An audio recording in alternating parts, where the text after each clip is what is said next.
Tonight, Henry Discombobulating Jones is going to share with us some insights from his career as a boxing ring announcer. Welcome, everyone, to this edition of Rossiter's Ringside Report. I'm Mark Chang. I'm joined by the head coach of the Annandale Boxing Program, Leo Rossiter.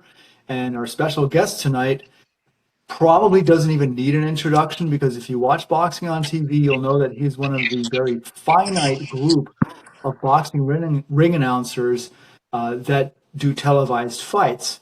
Henry Discombobulating Jones. Leo, do you want to kick us off? Yeah, this channel of ours was basically for local boxing news, amateur and professional. And Mr. Discombobulating, you're from this area, but you take this a step further. You go not only all up and down the eastern seaboard, but I think you've even touched over there and got your toes wet in the Pacific Ocean. So do you think you could help us out and elaborate a little bit how you got started? Because you're probably the most prominent boxing figure in this area. Wow. I don't know about all that, but I'll take those accolades. I appreciate it. Yeah, it's certainly a pleasure for me to be on, Mark and Leo. Thank you for having me. We're ready to do it, so let's step to it. I didn't start off by being a ring announcer, 40 years ago now. I tried a whole lot of other things that failed miserably. I tried to be an actor on stage. I was in a couple of bit plays, and I remember the producer, after a 2-week run, he said, "You got stage presence. I could see you playing Othello in about 30 years. I said, 30 years? He said, "Yeah, you got to go through that pain and that angst and all." I said, "No, I don't. No, I don't." So I stopped trying to be an actor, tried to be a comedian like Eddie Murphy. If you remember his documentary, Delirious, when he had on a red jumpsuit. I went out, a red leather jumpsuit. I went out and bought a black one like that. So I was on stage telling corny jokes. You got to tell stories instead of just, one-liners, basically. So I got hit with an egg one night, and it was running down on the black leather outfit, and they paid me to get off stage. I took the money, and this fan, this in the front row, he said, "Well, I'll tell you what, the best material you got is that leather outfit." You get it? The best material. Yeah, Yeah. you had to be there, I guess. But the yoke was on me. See, they didn't laugh either. So I tried to look into other things. And I went to the DC Boxing Commission with the idea of becoming a color commentator. And you may remember Mr. Gilbert Ware, may he rest in peace.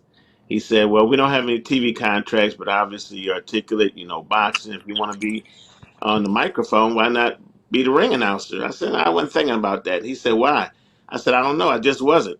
And he gave me that epiphany moment, the light bulb, that vision. And he said, "Well, there have never been any prominent black ring announcers in the history of boxing. Somebody's got to be the first one. Why don't you take the challenge?" So here it is, 37 years later, I'm considered the first prominent black ring announcer in the history of boxing. Isn't that a crazy story? Wow, incredible. Yeah. So in your travels, you've been doing this, like you said, 30 plus years. You've been everywhere. Share with us, a lot of unusual stuff happens in boxing. Share with Oh, us one yes. of the most odd occurrences that you encountered on a show that or an event that you were working. You're serving me softball questions. This is indelibly etched in my mind. July 11th, 1996. Madison Square Garden. Riddick Bowe against Andrew Golota, Mm, and it turned into the worst riot in boxing history.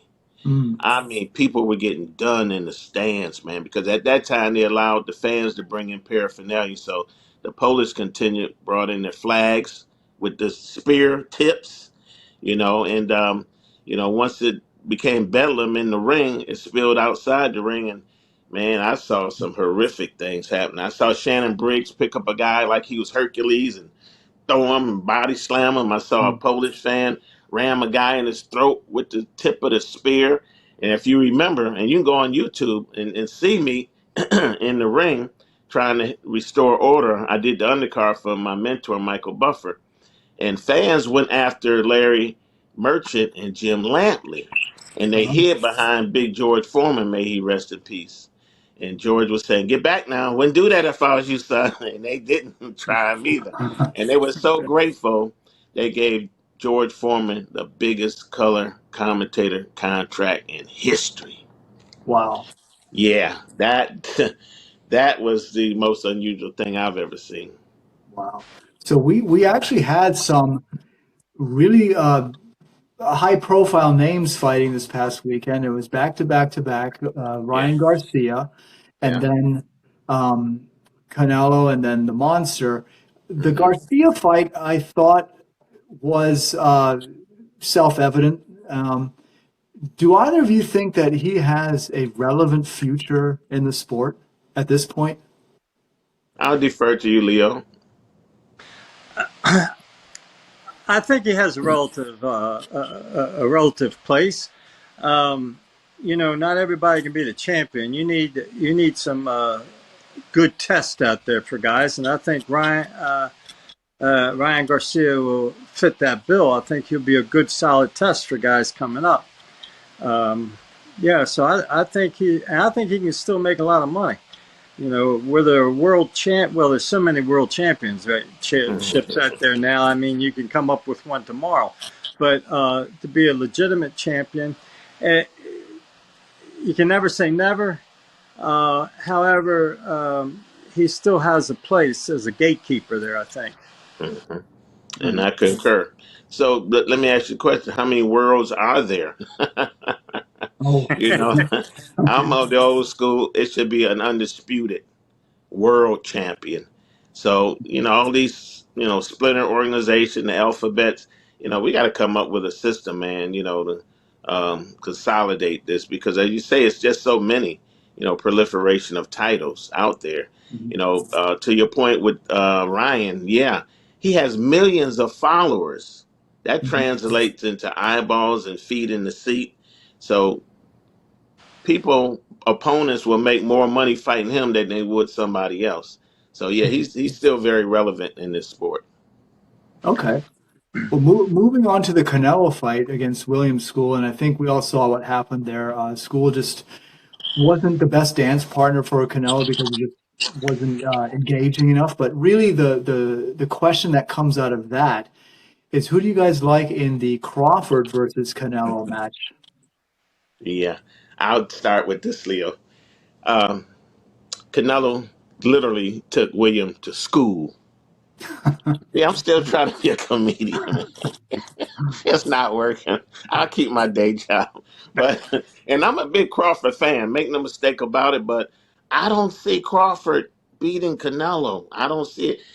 Crawford would have to go up maybe two, possibly three weight classes because Canelo walks around about 180 plus and it's kind of natural for him. That's not going to be natural for Crawford. He's going to slow down. He's going to get hit a whole lot more. And if you think about it, Canelo has gotten nothing but better since he lost to Mayweather. Mhm. He's the catch cow. Okay. Okay. Leo. I have to agree with you. I don't think I just think the weight and the strength is just too much for Crawford. If he could stay away, if he could stay away from him, throw combinations, tie him up, move to the side, he'd have a shot. But I just think he's going to Canelo's just going to put the pressure on there, make him fight harder than he wants to, and wear him down. So I have to go with Canelo in this. All right. I'm going to go rogue here. Here's why.